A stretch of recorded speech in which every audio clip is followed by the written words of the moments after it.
Hello, my name is Beth Javernick. I have a twin brother, Seth, 5 minutes older and always the golden child.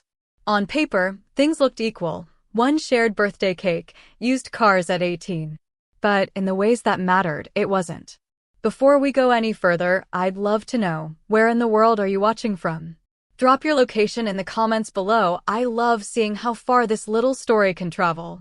Let's make this space feel a little more connected, no matter how many miles are between us. By high school, our paths had already split. Seth landed a partial baseball scholarship to Princeton. I got into Berkeley on a full ride. When I told Mom and Dad my news, they smiled and said they were proud. But when Seth's acceptance letter came, they lit up like it was the biggest thing that had ever happened. When it came time to leave for college, they flew across the country with him. I packed my old car and drove myself to Berkeley alone. For years later, I came home after graduation to a table full of Seth's favorite takeout dishes. Mom had ordered them to celebrate. I started to tell them about my practicum, 6 weeks unpaid, but with a real chance they might hire me. Before I could even finish, Seth mentioned his new job, and the whole table lit up like Christmas morning. I just laughed to myself and kept eating. Some things never change. That practicum turned into a full-time job, and I celebrated by signing the lease on a tiny studio. 2 years later, I was promoted to program director. Meanwhile, Seth never moved out. He lost 2 jobs, had a failed startup, and then started a travel vlogging channel funded by Mom and Dad, bouncing from one idea to the next. Every Sunday dinner was the same. Dad would smirk whenever I mentioned work. Could have owned the world, but instead you play with toys, he'd say, before steering the conversation back to Seth's latest adventure. No matter what I did, I never measured up to the golden boy on his pedestal. I started skipping dinners, first with excuses, then simply not showing up. No one seemed to notice. When Seth's vlogging blew up, my parents treated him like a star. When he dropped out of a state program he'd barely started, they called it finding himself. My promotions barely earned a glance, while they toasted his courage to start over. Then one afternoon, everything shifted. Mrs. Turner, the daycare owner, called me into her office. I braced for bad news, but instead she smiled and said, "I'm retiring. Would you consider buying the daycare?" At first, I laughed, waiting for the punchline. But she was serious. She even offered a payment plan to make it possible. The very next morning, hands trembling, I sat at the bank explaining my vision. When I signed the deed and saw my name at the top, something inside me cracked open and filled with light. For the first time, the success was truly mine. I went to tell my parents, even planning to thank Dad for making me get that business degree. "I bought the daycare," I said. Dad waved me off. "Don't be ridiculous. This isn't a good time to open a business." Mom shook her head. "You're too young, Beth. Too much responsibility. What if it fails?" Before I could answer, Seth burst in, announcing he was going to hike the Pacific Crest Trail. In an instant, my news vanished beneath their flood of worry and excitement. I quietly excused myself, slipped out the back door, and drove home with the unopened bottle of wine I'd brought for a toast that never happened. That night, I poured my first full glass and was halfway through it when Mom called. She was furious. "You didn't even congratulate your brother," she snapped. Something inside me broke. I started to cry, then hung up and turned off the phone. After that, I stopped going to Sunday dinners except for major holidays. And when I did show up, I stopped sharing anything about my life. What was the point? They didn't even remember I owned the daycare. Instead, they told everyone how I cried when Seth announced his dangerous hike. Around the table, little digs slipped in between bites of mashed potatoes. "So, Beth, how's minimum wage treating you?" Or, "How many diapers did you change this week?" I'd just smile faintly and let it roll off. There was never room for my story at that table anyway. 10 years later, Seth's a famous vlogger. People stop me on the street and say, "Javernick?" As in Seth Javernick, and I smile. Yeah, he's my twin. In that time, I've opened 6 daycare centers, expanded into pre-K and kindergarten, and bought a 4-bedroom home in a quiet neighborhood. My parents think the house belongs to my boyfriend. a widowed dad with a sweet 3-year-old named Charlie, who calls me mommy. To them, Charlie is their first grandchild. For the first time, I catch flickers of pride in their eyes, not for Seth, but for me. It's not perfect. They still joke I make minimum wage playing with kids, while bragging about Seth's travels and the time he worked with Mr. Beast. They don't realize the house Charlie sleeps in is mine, built from everything they said I'd never amount to. Last year, Seth brought home Brielle Blake, a polished mommy vlogger whose kids never seemed to be with her. On July 4th, at Dad's annual party, Seth dropped to one knee and proposed. Cheers and flashes erupted across the yard. I clapped and smiled, holding a secret close. I was engaged too. I hadn't told anyone. After years of opinions and backhanded advice, I wanted one thing untouched. Then Charlie tugged my hand and asked, "Mommy, where's your ring? The one Daddy gave you at the wedding." The world froze. I forced a shaky smile. "Oh, honey, I'm not married. I'm just engaged. It's still a secret." Murmurs buzzed around the yard. Mom's voice cut sharp. "Engaged? Since when?" Brielle's smile cracked. Leaning in, she hissed, "You did this on purpose. You had to ruin my moment."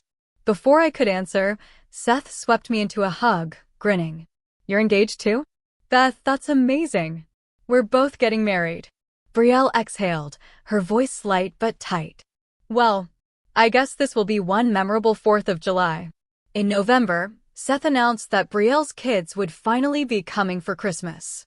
He paced the living room, repeating, "Just have patience, okay? They've been raised on camera their whole lives. It's different." Then, almost whispering, "And please don't say anything to Brielle. She's sensitive about the kids." Mom and I spent weeks planning the perfect holiday. We baked and decorated cookies, then planned to stay overnight so we could wake up together and watch the kids tear into their gifts. For the first time in years, it felt like stepping back into childhood, like we were bringing a little of that old magic back. On December 23rd, Brielle pulled up with the kids. Both stepped out, glued to their iPads. Jackson handed my dad his bag without looking up. "The rest are in the trunk. Be careful, they're expensive." Little Brie was screaming, and Brielle was frantically trying to calm her.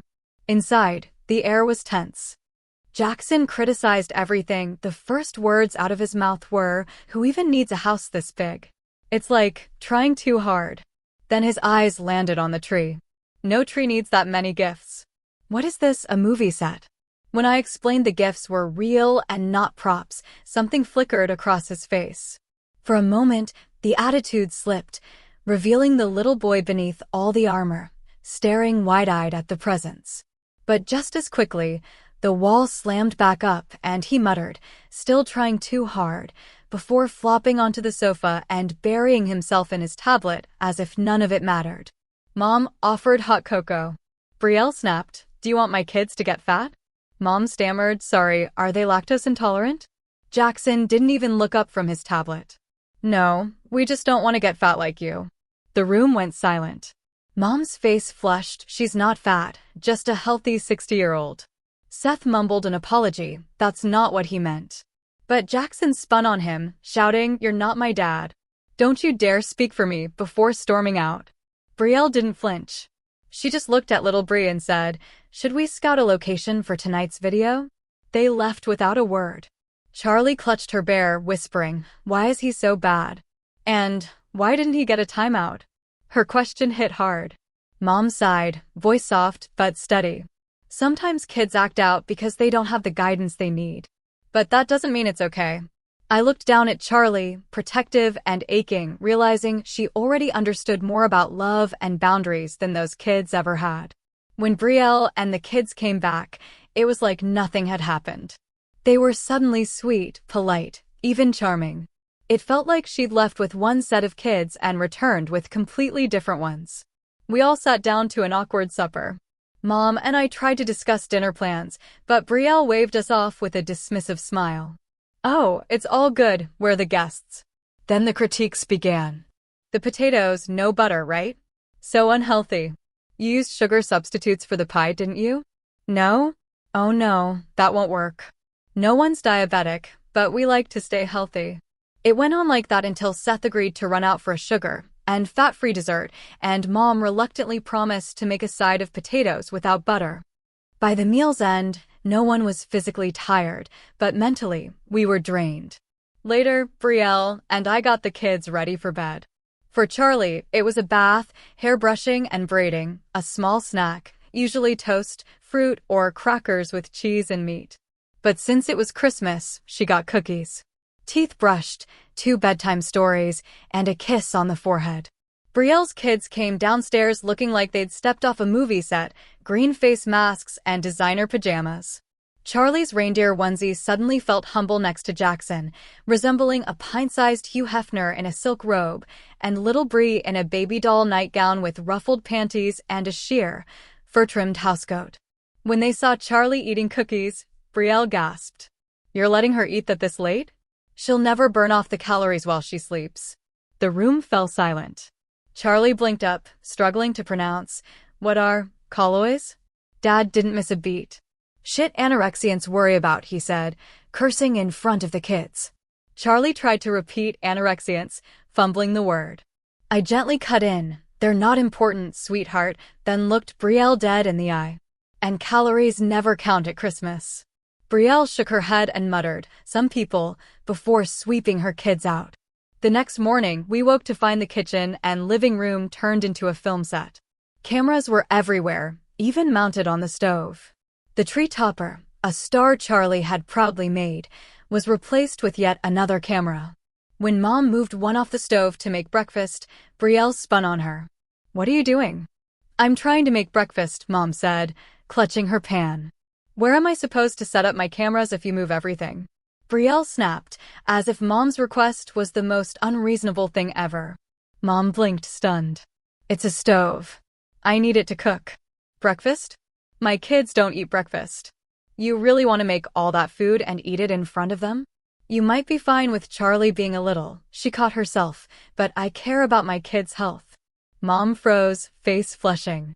Seth stepped in, voice low and pleading, while Dad barked for all cameras to come down. After a tense back and forth, Brielle finally yanked the equipment down in a huff. Seth talked her into taking the kids to the park to film instead. She stormed out with her kids trailing behind, and didn't return until mid-afternoon. When they came back, the mood shifted. Little Brie whined, still upset about missing her Frosty the Snowman video. Jackson stormed into the kitchen, slammed open the fridge, groaned, "Isn't there anything good to eat here?" Dad stepped forward to tell him to get out, but Jackson slammed the fridge door so hard magnets rattled to the floor. "Seth, you liar. You said there would be food in this dump. Take me out to eat now." From the living room, Mom said gently to Brie, "Maybe later you can make frosty cookies." Brielle lit up. "Hear that, honey? We'll film you making frosty cookies tonight." I cut in, sharper than intended. "She can make the cookies, but no filming." Brielle glared. "Why?" "Because I said evenly, you might not mind your kids being online, but we don't want that for Charlie." The room went still. Brielle's face twisted. "Are you saying I'm a bad mom?" she shrieked, grabbing Brie's arm a little too roughly, then spun on her heel and stormed into the kitchen. The fight exploded. "You said your family would like us. All they do is undermine me and shove food in everyone's face. Look at that pig they keep feeding." That was the breaking point. Mom and I each grabbed one of Charlie's hands and quietly took her outside. Charlie's lower lip trembled as we walked down the sidewalk. "Am I fat?" she asked, voice small and scared. Tears pricked my eyes as I crouched down. "No, baby. You are perfect." About an hour later, my phone rang. It was Seth, voice wrecked. "Can you come back? Brielle and the kids are staying at a hotel tonight." When we returned, the house was quiet. Dad, Max, and Seth sat on the living room floor, each holding a scotch. But what caught my heart was the scene they'd created. Blankets spread, Charlie's favorite snacks scattered, and a little picnic under the tree's soft glow. The Polar Express played quietly on the TV. "Charlie," Dad smiled, "you get to plan the rest of the night." Her face lit up as she bounced onto the blanket. Hot cocoa for her, eggnog for Mom and me, and the men quietly finished their scotch, trying to wash the night away. At one point, Seth shifted closer to Max and me. His voice was low, heavy. I'm sorry. We forgave him, but Max's words were firm. Something has to change, Seth. Tomorrow can't be the Brielle show. Seth nodded, pale and tired. Later that night, half drunk, staring into his empty glass, he muttered, I need to go see Brielle. We have to talk about tomorrow. Christmas morning felt almost surreal after the whirlwind of the night before. The house was quiet in that soft, magical way only Christmas can bring. Mom had risen early, and the warm scent of her homemade cinnamon buns drifted through every room, sweet, comforting, and just right. We stayed in pajamas, sipping coffee and cocoa, the tree lights twinkling softly. Charlie was the first to open her gift from Santa, her face glowing as she peeled back the paper. We laughed, took pictures, and teased her gently as she squealed with delight. The rest of the gifts waited under the tree untouched. We'd agreed to save them until Brielle and the kids arrived. For now, it was just quiet joy, the kind that wraps around you like a soft blanket. Mom and I slipped into the kitchen together, tying on aprons. The turkey was already roasting, filling the air with butter and rosemary. Side by side, we chopped, stirred, and set the table. For a moment, it felt like Christmas used to be simple, warm, and ours. At 2 p.m. sharp, the front door swung open without a knock. Brielle breezed in, kids in tow, like she owned the place. Her first words weren't "Merry Christmas," but a sharp, "You're about to eat? At this hour?" At my house, Christmas dinner is at 7, not in the middle of the day. She lifted her takeout containers with a smirk. Oh well, doesn't matter, I brought food for me and the kids. I just can't risk eating, whatever this is going to be. Her voice lilted with tipsy confidence.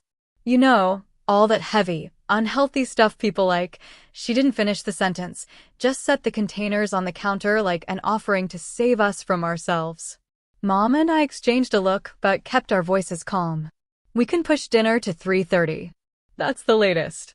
We can't and won't wait until 7. The air was tight, but we pushed on, gathering around the tree to open gifts. Charlie, beaming, ran to show Brielle's kids what Santa had brought her. What did Santa bring you? She asked, innocent and hopeful. Jackson burst into loud, mocking laughter.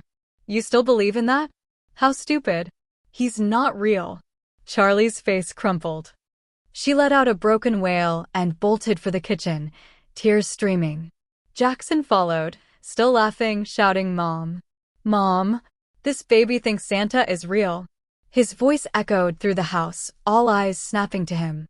Charlie turned to me, her face wet with tears. Is it true, Mommy? I scooped her up, holding her tight. No, baby. He's a liar, I said firmly, shooting Jackson a glare. The room exploded. Voices overlapped as everyone turned on Brielle. She stood her ground, arms crossed. I don't lie to my kids. It's horrible you would. I carried Charlie upstairs, washing her face and trying to calm her. Sweetheart, Jackson's just mean. I don't know why, but he is. Don't listen to him. By the time we came back down, the living room was chaos. Everyone was yelling over each other. My chest burned as I stepped into the middle. That's it. My voice cracked through the noise. I have had it. You've ruined our Christmas. I locked eyes with Brielle. I think you need to leave. The room went dead silent. I walked to the tree, gathered every gift we'd bought for her and the kids, and stacked them by the door. My hands were steady even though my heart pounded. I hope you have a Merry Christmas, I said coldly. Just not here. Brielle huffed, face flushing. I ruined your Christmas? No. You ruined ours. All the content I recorded the last 3 days has been garbage. With that, she grabbed the gifts, rounded up the kids, and stormed out. The door slammed. Seth stayed behind, shoulders sagging, eyes wet. I'm so sorry, he whispered. We sat down and finally opened the gifts we'd saved. Dinner at 3:30 went on as planned, the food warm, the conversation gentle, as we tried to salvage what was left of the day. But no matter how much we smiled, Brielle left a stain on that Christmas that would be hard to wash out. Over the next week, Max and I realized something unexpected. Brielle's chaos actually pulled me and my parents a little closer. For the first time in years, It felt like we were on the same side. A few days later, Seth called. His voice was small, almost broken. Beth, please. Give Brielle another chance. She's promised she'll change, started therapy even. I know she messed up, but I love her. Please, just one more shot. Pretty please. I hesitated, but finally agreed. We planned a New Year's Eve party at a local bar Max and I had been excited about, and Mom and Dad offered to watch Charlie. New Year's Eve found Max and me sitting with friends when Seth and Brielle arrived. Brielle was already a little tipsy, heels wobbling as she came over. Before I could stand, she threw her arms around me in a dramatic hug. Oh my God, Beth, I'm so sorry. I was just nervous and things got out of hand last week. I laughed softly. Fresh start. Fresh start, she agreed, sniffling as Shakira's Hips Don't Lie started playing. Her eyes went wide. Oh my God, I love this song. She grabbed my hand. Dance with me.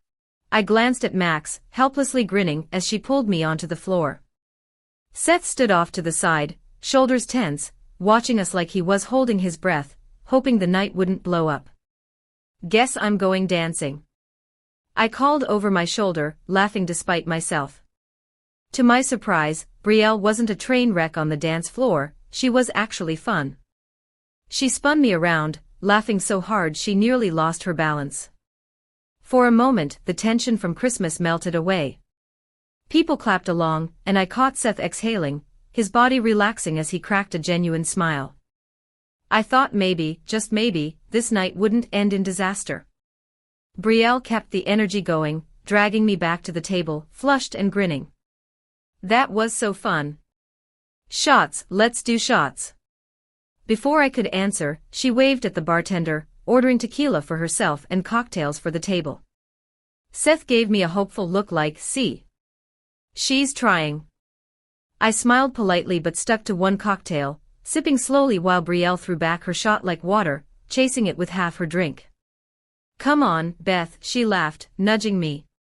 Loosen up. It's New Year's Eve. I grinned and shook my head. Some of us have to work tomorrow. Her eyes widened. Wait, you're taking kids in on New Year's Day?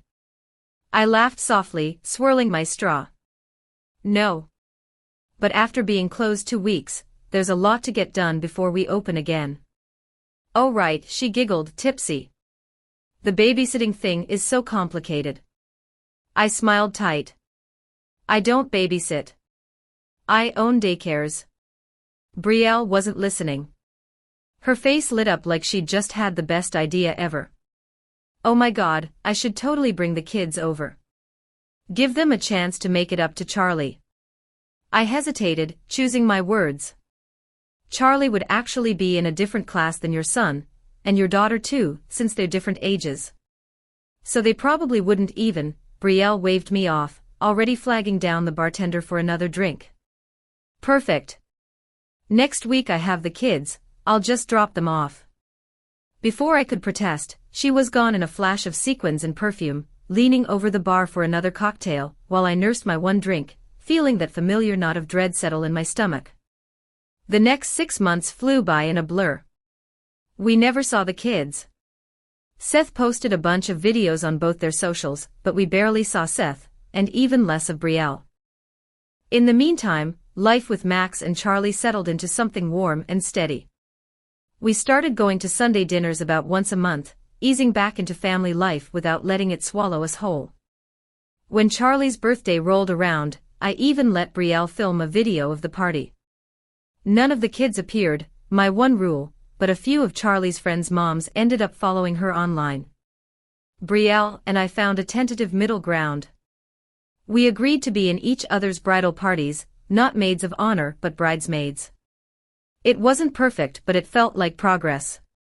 For a while, it was almost easy to believe Christmas had been nothing more than a bad dream we all wanted to forget. Then came our birthdays, mine and Seth's. We decided to throw a joint party, just like when we were kids, only this time at a bar. Something simple and fun, just friends, music and drinks. When Mom heard about it, she practically lit up. Oh no, if you're doing a joint party, we're making it big. I don't care if you're 35, this is the perfect chance to bring the whole family together and finally introduce your fiancés properly. We laughed and tried to argue, but in the end, we caved. Mom went all out. Invitations flew, and before we knew it, over 150 people were set to pack Dad's backyard. She hired a grill master for the barbecue, brought in catering, just in case, and arranged for an open bar. Max and I planned a sleepover for Charlie so we could really enjoy the night. Despite the chaos, I couldn't help but feel a little spark of excitement. The night of the party, Dad's backyard looked magical. Strings of warm lights crisscrossed the yard, glowing against the soft summer evening. The pool shimmered under the bulbs like a sheet of glass, and in the far back, the small pond by the trees caught the last streaks of sunset. Seth and I stepped into the yard together, almost in sync like we used to as kids, and a cheer went up. For a moment it felt like being 10 again, walking into our shared birthday party with matching grins. Seth nudged me with his elbow. "Think there's going to be a bounce house," he whispered, grinning. I laughed, rolling my eyes. "Only if you let me go first this time." For a split second it was just us, twins, side by side, sharing the kind of joke only we'd get. Mom swept in to hug us both, and Dad raised his beer in a toast from across the yard. Max squeezed my hand and I thought, this might actually be perfect. The party settled into a perfect rhythm. Music hummed under laughter, and the open bar kept everyone's glasses full. Mom glowed, darting between tables, making sure plates stayed piled high. Dad stood proudly by the grill master like he'd orchestrated the whole thing himself. The smell of grilled food drifted from the brick fire pit and grill station where the hired chef worked methodically, while the catering crew set out steaming trays of sides. Glasses clinked as laughter rippled across the yard. For us, it was familiar. This was just how Mom and Dad did family parties: caterers, hired chefs, open bar, the works. We barely blinked at it anymore. But Brielle? Her eyes darted everywhere, taking in the spread, the grill master, the servers moving quietly in the background. For a moment, she just stood there, clearly impressed, almost overwhelmed. At first, it was harmless. She nursed a cocktail while gushing about how beautiful everything looked, how family-centered it all felt. As the evening went on, her glass was never empty. One drink turned into 2, then 3. Her words loosened, her laugh got bigger, and when she hugged me a second time, it lingered just a beat too long, her balance tipping slightly into me. Seth noticed and shot me an apologetic glance, but for now, the warmth of the party held steady. The twins were together, the yard sparkled with light, and for a little while, it really did feel perfect. Later, as the music bumped louder and more people gathered near the fire pit, Brielle's laughter grew louder, less polished, spilling over. She wobbled slightly as she made her way to the drink table, grabbing another cocktail without missing a beat.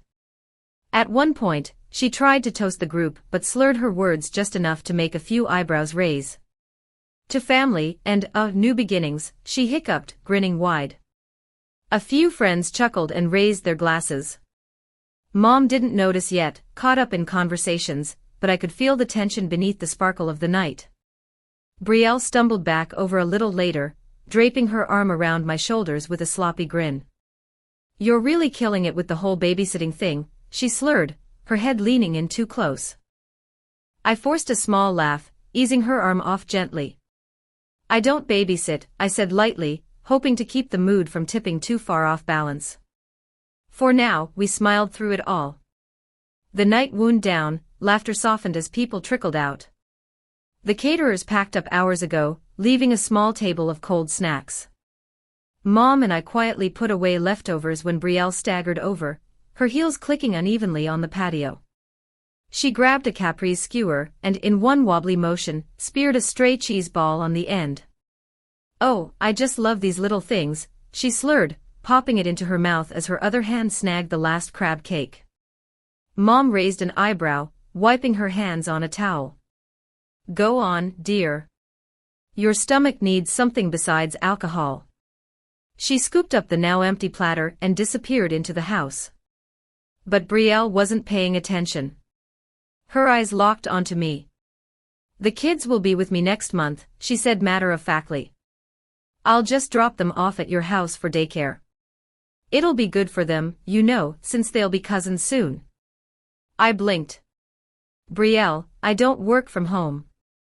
You'd have to come by the center and see if we even have an opening. She waved her hand and started weaving toward the bar, already tuned out. Over her shoulder, she tossed back, don't be silly. We're going to be family. Then she leaned on the counter and ordered another drink. I just stood there for a moment, the same old tight knot twisting in my stomach. There was no reasoning with her tonight. I needed to find Seth. Maybe he could make her understand she couldn't just leave her kids on my doorstep. The next month slipped by in a blur. Brielle never brought her kids to my house, and honestly, I almost forgot about her promise altogether. My days were full, planning the wedding with Mom, picking flowers, and finally trying on the dress.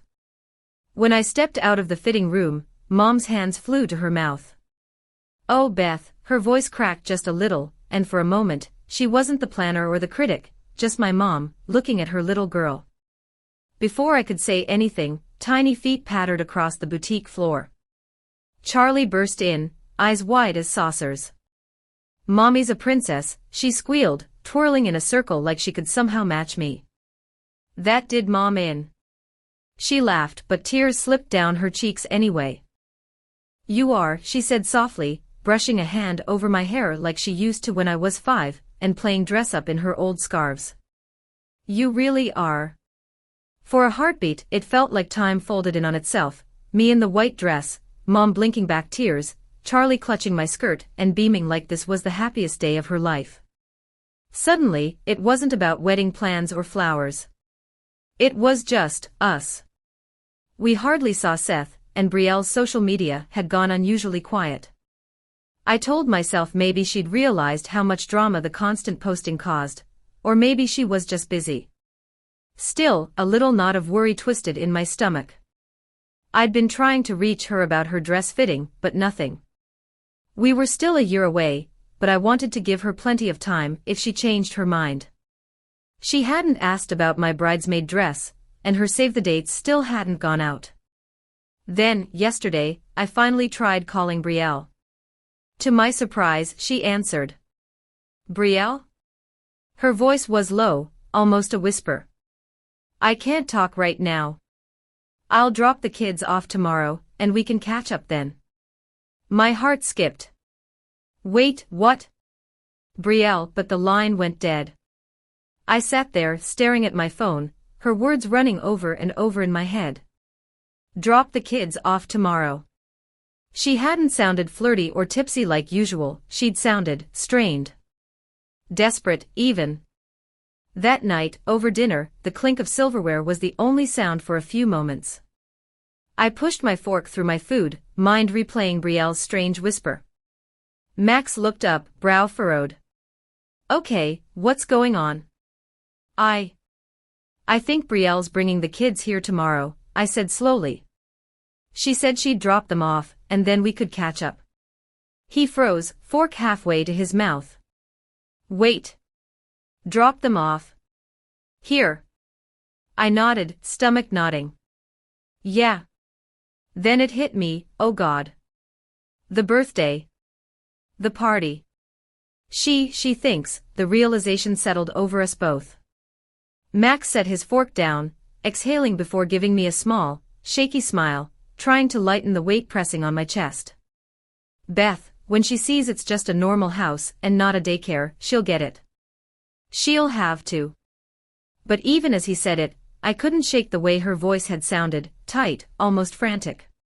It wasn't just a misunderstanding. Something about it felt off. I nodded, but that tight feeling in my chest wouldn't let go. Beneath the confusion, her voice carried something else. Something like a warning. That night, I pushed Brielle's strangeness out of my mind. There was no use worrying. We slipped into our usual rhythm, 2 bedtime stories for Charlie, a kiss on her forehead, her little arms clinging for one more hug before sleep.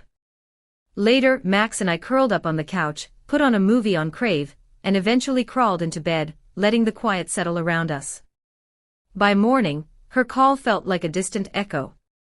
We moved through the routine: breakfast for Charlie, her tiny lunchbox packed, Max heading to the office while I wrangled shoes and sunscreen. We were out the door by 7:30 a.m., the heat already promising 100 degrees. I glanced in the rearview mirror. Charlie swung her legs in her bright sundress. Good thing for air conditioning, I laughed. She grinned, kicking her heels against the seat. And popsicles later? Definitely popsicles, I promised. Everything felt perfectly ordinary.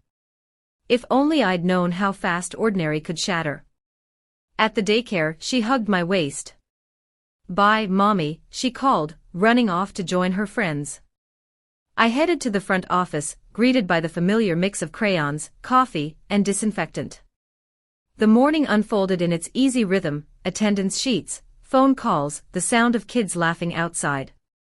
Around noon, I caught a glimpse of Charlie sharing her juice box, beaming when she saw me in the doorway. Back at my desk with a sandwich, I listened to the soft hum of the daycare, and thought how simple, how comfortable the day felt. The kind of day you never think twice about, because nothing ever goes wrong. At exactly 3 p.m., I caught the reflection of a police cruiser on my front security camera feed. A moment later, the daycare's front door chimed, and a uniformed officer stepped inside. My stomach dropped.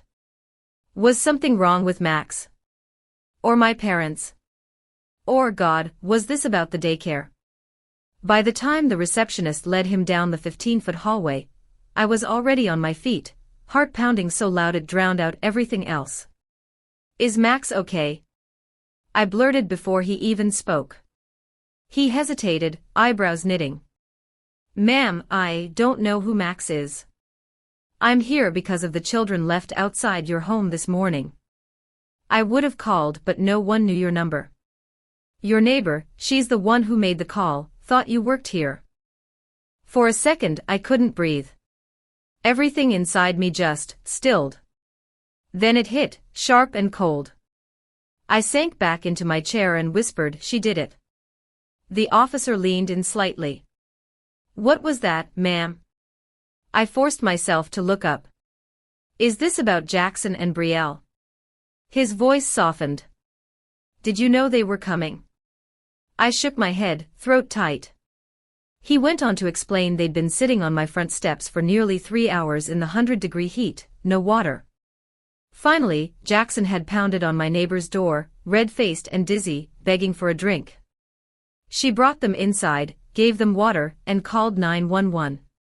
He added that Jackson told him their mom had ordered the Uber, and said they were going to be babysat by their stepdad's sister. Then, glancing around my office, the officer said cautiously, "They also claimed you babysit kids all the time." I sank into my chair, rubbing my forehead, trying to explain the lack of communication between me and my family, how I'd told Brielle over and over that I owned daycares, that I didn't babysit kids in my home. The officer listened quietly, then said I needed to come down to the station to give a statement. My hands were shaking as I pulled out my phone and called Mom. "Mom, something happened," I said quickly. "Brielle left her kids on my doorstep.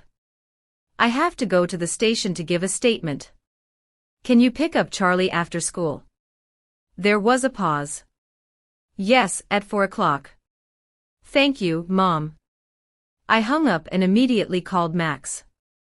My voice cracked as I explained what had happened and that Mom would pick up Charlie. "I'll leave the office as soon as I can," he said, steady despite the shock. By the time I arrived at the station, Dad was already there, with our family lawyer beside him. He didn't say a word at first, just put a hand on my shoulder and gave a small nod. "You're not going through this alone, Beth," he said softly. For the first time since the officer arrived, I could actually breathe. The questioning started simple: my name, my background. When I explained I owned 6 Little Sprouts daycare centers, Dad looked surprised. "Wait, you mean like those daycares from the commercial last year? That's your business?" I barely had time to nod before the tone shifted. The second officer leaned in, sharper now. "When she called last night sounding off, why didn't you report it?" I blinked. Report what? My brother's fiancée saying she couldn't talk. I didn't think that's the problem, the first officer muttered. No one thinks until, enough. The lawyer's voice cut through like a blade.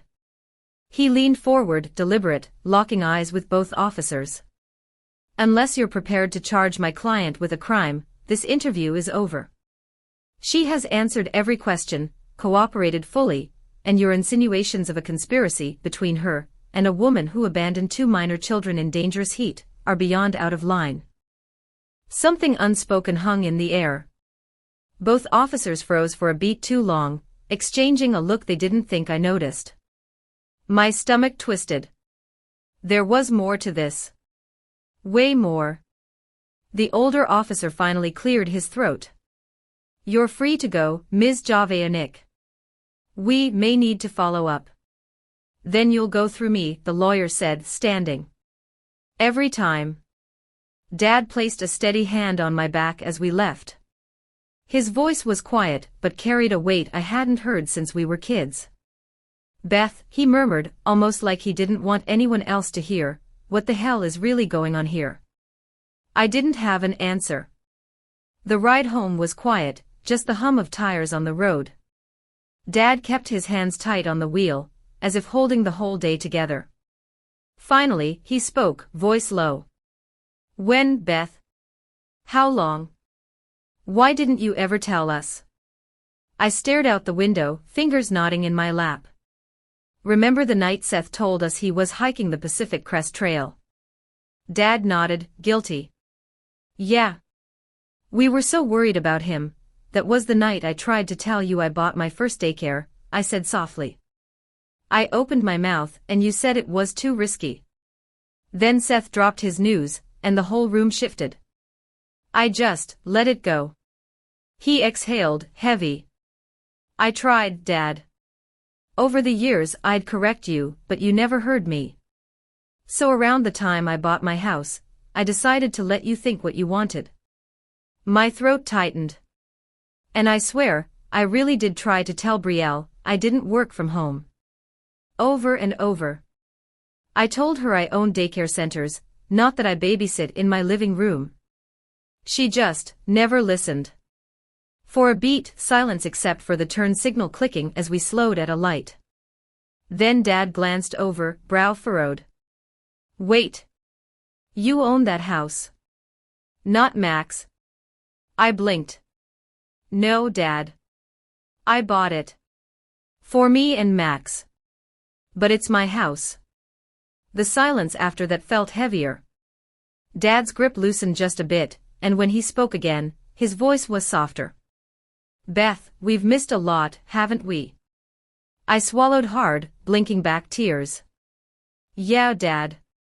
You have. Pulling into the driveway, Dad looked almost eager, like he couldn't wait to tell Mom what he'd learned. But the moment we opened the front door, the mood shifted. The air was heavy, thick with something unspoken. Max was on the floor, building a block tower with Charlie, his smile tight, forced. Mom sat in the recliner, pale and shocked, gripping the armrests like she needed to hold herself together. Max looked up as soon as he saw us. Charlie, sweetheart, go play in your room for a few minutes, okay? She skipped off without question. As soon as she was out of earshot, Max crossed the room, voice low, urgent. The police were here when Mom got home with Charlie. She called me crying. I couldn't even understand her. I just got here as fast as I could. My stomach turned. What's going on? His words came out like they hurt to say. It's Seth and Brielle. They got married 3 weeks ago in Vegas. He paused, swallowing hard. She thought it would help her case. Because she lost custody of the kids. Max shook his head slowly. It gets worse. Yesterday, she went to their school. Pulled them out. No notice, no permission. Just took them. They figured the kids would be safe here with us, but now, Mom's voice broke from the chair, barely a whisper. Now the police are looking for both of them. Kidnapping charges. The word hit like a gunshot.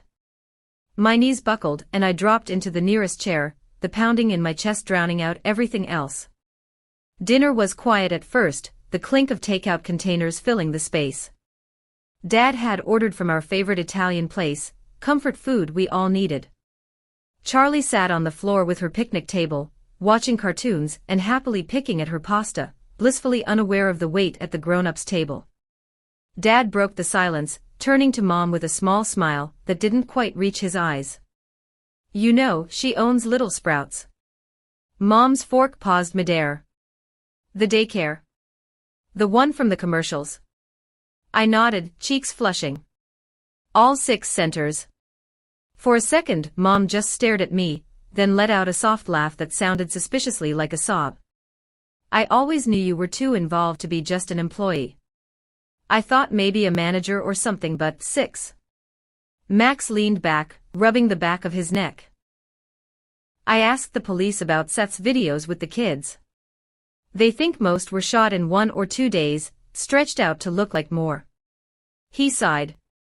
Jackson even changed his hair.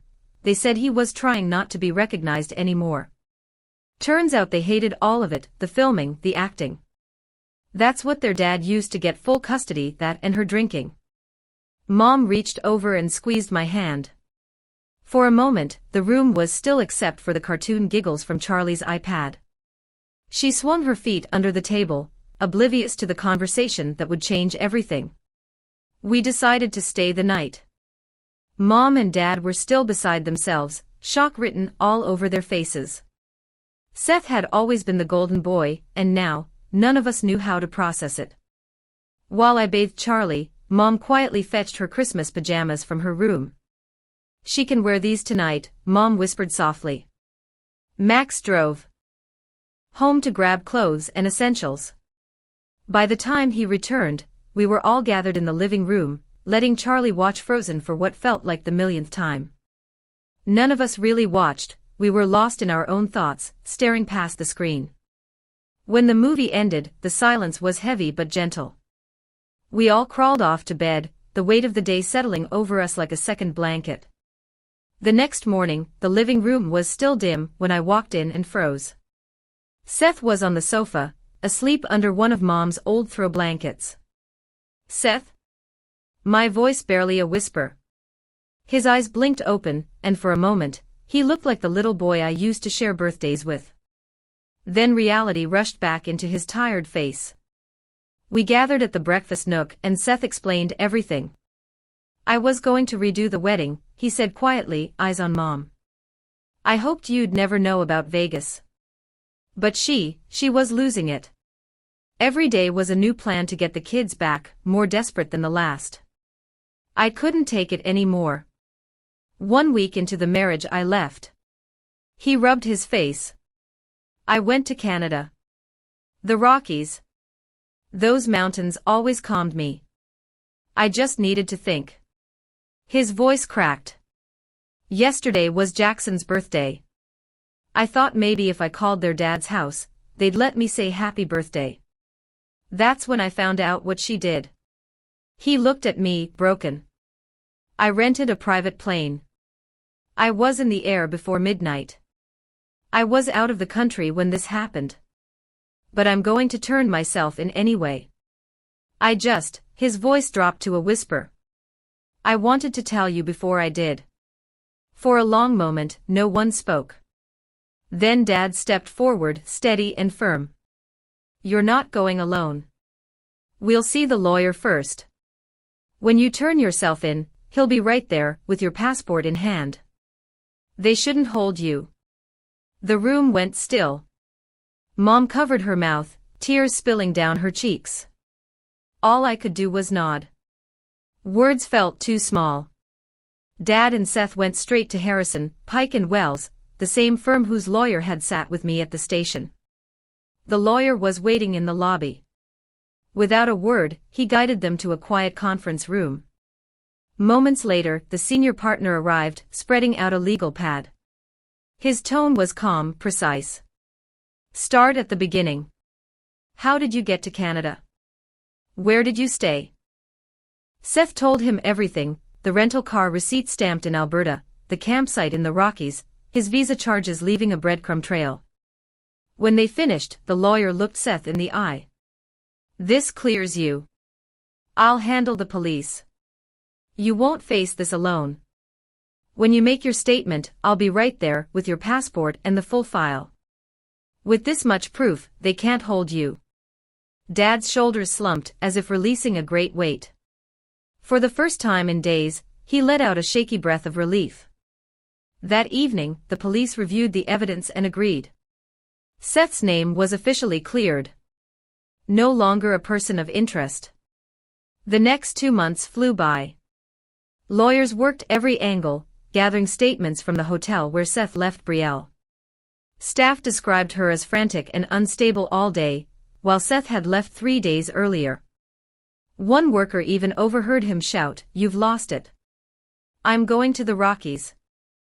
When the kid's dad, Evan, reached out wanting to speak, we agreed immediately. Jackson sat nervously, legs swinging, and slid a handmade card across for Charlie. In crooked letters it read, "Sorry I lied. Santa is very much real," with a picture of Jackson holding some Xbox games and a stocking. My throat tightened. Jackson's eyes welled as he said, "I just wanted to spend Christmas with my dad. I told Mom if she made me go, I'd make you hate her like I do." I pulled him into a hug. "It's okay," I whispered. "You're just a kid. None of this is your fault." After that, things shifted. Seth stayed closer to home, showing up at Mom and Dad's every weekend.